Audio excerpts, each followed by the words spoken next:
Aujourd'hui, le ministère de la Communication nous fait la part belle avec 2 représentants désignés par le cabinet du ministre Amadou Coulibaly pour parler de la promotion du secteur audiovisuel et du positionnement de la Côte d'Ivoire dans cette industrie à l'échelle continentale et internationale. C'est à travers des politiques et projets assumés et riches en perspectives comme le SICA, dont nous discutons cet après-midi avec Madame Anna Ballo, vice-présidente du comité scientifique du SICA, et Monsieur Meïté Sandou, directeur général de l'Agence de soutien et de développement des médias, par ailleurs vice-président chargé de la valorisation des talents. Madame Ballo, nous allons vous permettre de nous donner les premières informations sur ce salon international du contenu audiovisuel à ce pupitre, s'il vous plaît. Effectivement, le SICA est à sa 3e édition aujourd'hui et on dira une édition de maturité, une édition d'innovation et assez riche en activités.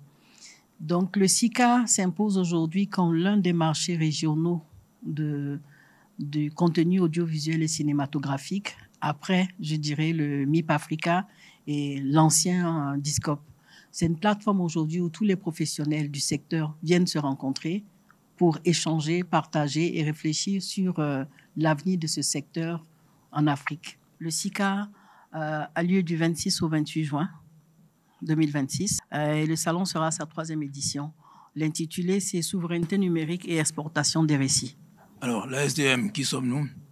Nous sommes une agence qui a été créée par l'État de Côte d'Ivoire en 2022 sur les fonds baptismaux du Fonds de développement et de soutien de la presse.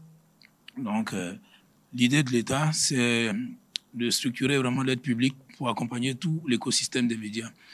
Et l'Agence de soutien et développement de la presse s'occupe à cet effet de différents compartiments, donc presse imprimée, presse numérique, producteurs audiovisuels et donc les télés privées qui viennent d'arriver. Donc, c'est surtout concernant les producteurs audiovisuels que c'est dans le cadre des missions que l'ASDM assume dans l'accompagnement de l'écosystème des producteurs audiovisuels que nous participons à accompagner et à structurer le SICA. Nous intervenons globalement pour accompagner la structuration du secteur, donc accompagner les fêtières, mais accompagner également les producteurs audiovisuels dans leur processus créatif. Et depuis 2023, nous avons investi près de 400 millions. La tâche que le ministre nous a assignée sur le SICA principalement, c'est de proposer donc un mécanisme de valorisation des talents, donc de proposer des prix qui vont récompenser des initiatives d'excellence dans le secteur. Donc à cet effet, à la première édition, il a été proposé de créer un concours de pitch. Donc le concours de pitch consistait à récompenser les meilleures idées de projet, c'est-à-dire les idées de création qui ne sont pas encore arrivées à maturation. Et depuis, donc, l'espace valorisation des talents a grandi et a été complété par deux autres prix ou 2 autres espaces. Il y a le SICA Business Hub qui demande aux producteurs qui ont passé le stade de l'idée de création de produire un pilote, lequel pilote sera diffusé dans un espace dédié au SICA et permettra à des acheteurs, à des producteurs potentiels, à des investisseurs, donc bien entendu d'aligner des financements pour les accompagner dans leur processus créatif jusqu'à la fin, mais également vraiment à des diffuseurs pour que commercialement ces produits soient vus. Et le dernier produit que nous venons de créer, c'est la récompense des flux audiovisuels, notamment récompenser les contenus des télévisions, des chaînes de la TNT. Donc récompenser les meilleurs programmes. Donc à cet effet, nous avons créé 4 catégories. Et la récompense des flux audiovisuels vont être à leur première édition cette année. Déjà, vous annoncez une maturité pour la 3e édition. Je m'adresse à vous, Madame Ballo. Alors, quelles sont donc les innovations? Et puis, directement poser la question de savoir, on parle de contenu audiovisuel, quelle est donc la place des radios de proximité dans cette 3e édition du SICA? Habituellement, le SICA, les 2 premières éditions, on avait des panels, on avait le marché et on avait également le concours de pitch. Cette année, on est allé plus loin pour la 3e édition. En plus du concours de pitch, on a ouvert le SICA Hub, qui est vraiment un espace business où les plus de 60 acheteurs qu'on attend qui viennent d'un peu partout à travers l'Afrique et le continent européen viendront pour découvrir des projets en phase créative, c'est-à-dire qu'il y a peut-être un pilote d'un épisode ou 10 premières minutes d'un contenu audiovisuel.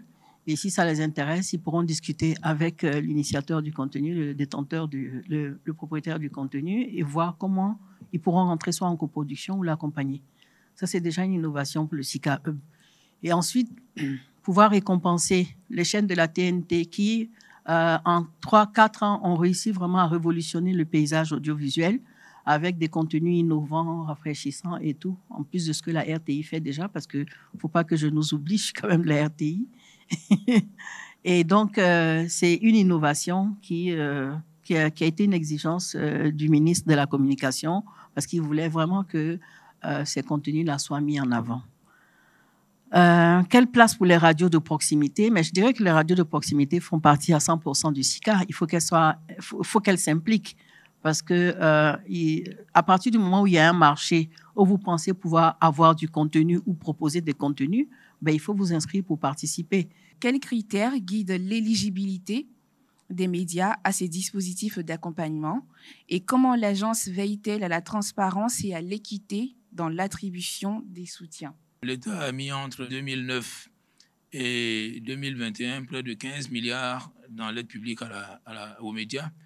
Et depuis 2022, l'État a aligné environ 3,5 milliards. Les conditions d'éligibilité ont été bâties par sous-secteur. Donc, il serait fastidieux vraiment pour vous que je revienne dessus. Mais globalement, ce que je peux dire, c'est en 2-3 points. Le premier point, c'est que le dernier décret que le président a signé donc, pour installer l'ASDM en 2022 a réservé une disposition particulière sur les conditions d'accès au guichet. Le décret a imposé que l'ASDM fasse des propositions, que le ministre de la Communication avalise dans un arrêté, mais c'est un arrêté interministériel qui est pris conjointement par le ministre de la Communication et le ministre des Finances pour finement arrêter donc, les conditions d'accès au guichet. Et ces conditions-là, globalement, ce sont des conditions d'abord de régularité, donc au plan réglementaire, donc obligations fiscales, sociales, et ensuite des conditions en fonction vraiment des sous-secteurs sur la qualité, la pertinence donc, du projet. Nous vous réitérons nos remerciements, chers participants en salle, chers internautes. Merci à vous, Madame Anna Balot, vice-présidente du comité scientifique du SICA, et Monsieur Meïté Sindou, directeur général de l'Agence de soutien et de développement des médias. Vos réponses à nos questions ont contribué à renforcer le positionnement du Salon international du contenu audiovisuel dans nos esprits. Bravo et merci au ministère de la Communication. Mesdames et messieurs, mardi prochain, 15h, en direct des réseaux sociaux officiels du gouvernement de Côte d'Ivoire pour une autre édition de cet exercice de vulgarisation, de transparence et de redevabilité. Merci à tous et à très bientôt.